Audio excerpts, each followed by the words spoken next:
One filmmaking pro tip, which is an interesting way to put it because I'm not a professional filmmaking, but since I have a YouTube channel, I thought, you know, everyone's giving pro tips, I might give one as well.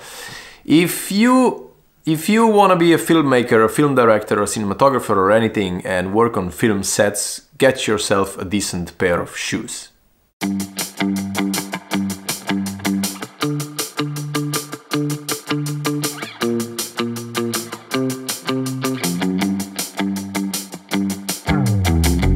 One of our last things to do for the... Is it the last thing or one of... Oh, way from last. I mean, since while we're here. No, still the hairdresser, makeup artist, transport. So not nearly one of the last things we have to do for the wedding organization is to meet with the DJ, which we are doing right now. We're meeting up in this shopping center, and I love shopping centers. And just a quick story about this DJ. So the fact that we decided to go with a DJ and not with a band is because it's really hard, if not impossible, to find a band that can play Slovenian and Polish songs. So, you know, a DJ can play anything. So we chose him because we need someone who can speak English, because obviously it's going to be international party, so it's going to be people from all over the planet, so to speak. And not every DJ speaks English, and the ones who do speak English usually put up quite high rates.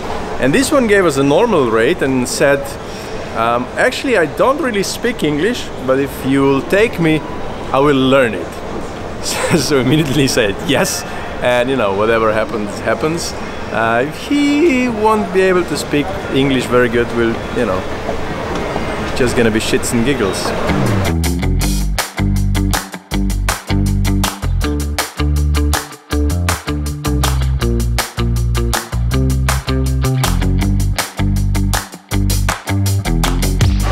A quick update on the DJ. The guy is cool, he knows his stuff, and he's so committed.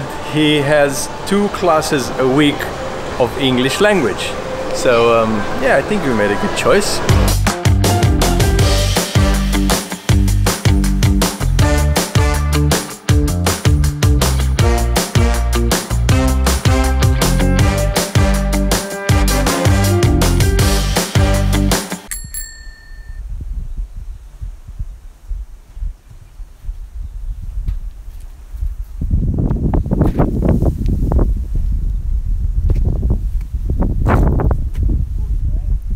Time for an overly dramatic slow motion without a purpose shot sequence.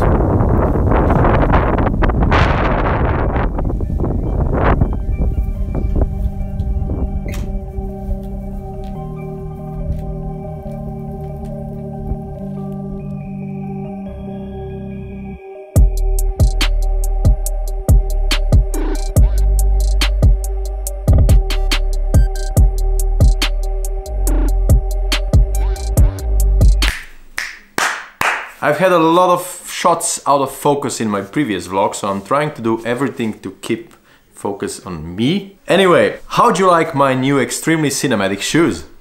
Since this is supposed to be a filmmaking vlog, or at least a vlog about me trying to make it as a filmmaker, and since we're in Poland, I thought it would be fitting to mention the Polish cinema just a bit, especially since it's been around for more than 100 years now, which is pretty much the age of cinema as a whole, and Polish film school is one of the world's best, and it's given us some amazing filmmakers like Wajda, Polanski, Kieślowski, and a lot of other directors whose surnames end on ski.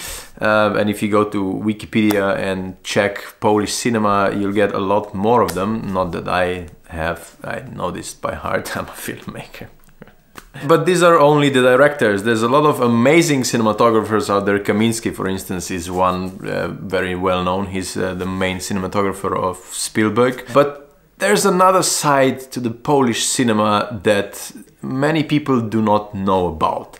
Especially people who either haven't been to a Polish house with a television yet, or haven't spoken to a Polish person yet. And it's the way that they translate their films. See, if you go, for instance, to Germany or Italy, they have dubbing. Dubbing basically means that every actor or every character has another actor in that country who records the voiceover and tries to get it properly, emotionally and everything. So they're proper actors doing voiceovers for proper actors. That's one way to describe it. And in Slovenia, for instance, we have subtitles, which is also good because then you get the original voice and you get the translation on the bottom, put everything together and everyone's happy. And in Poland, they kind of went their own way. They have dubbing, if you could call it that, because there's basically one guy reading all the lines for every single character in the film. And it's not like he gets really into it either. He just reads it flat out. Just see what I mean.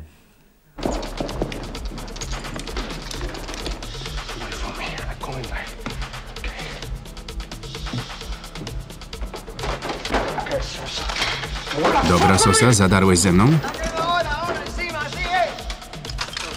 Myślisz, że jesteś najlepszy?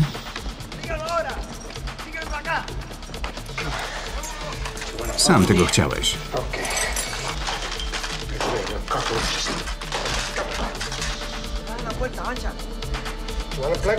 Chcesz się bawić? Już ja się z tobą zabawię.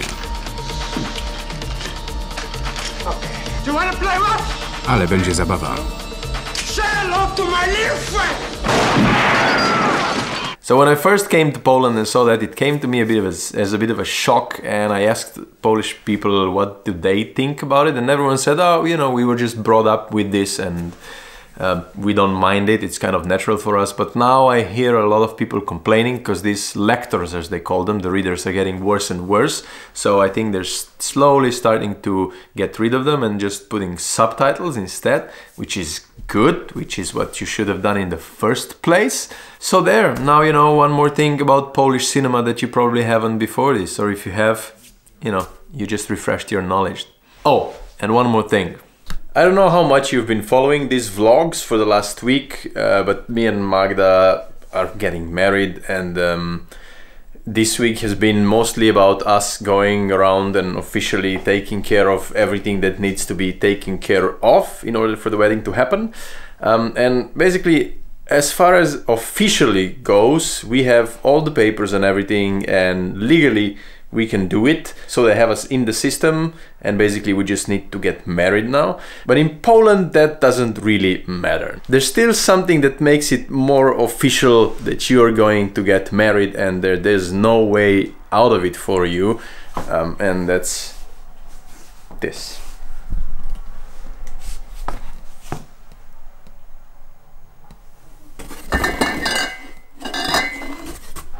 So this is basically loads and loads of bottles of vodka that my in-laws have already bought for the wedding.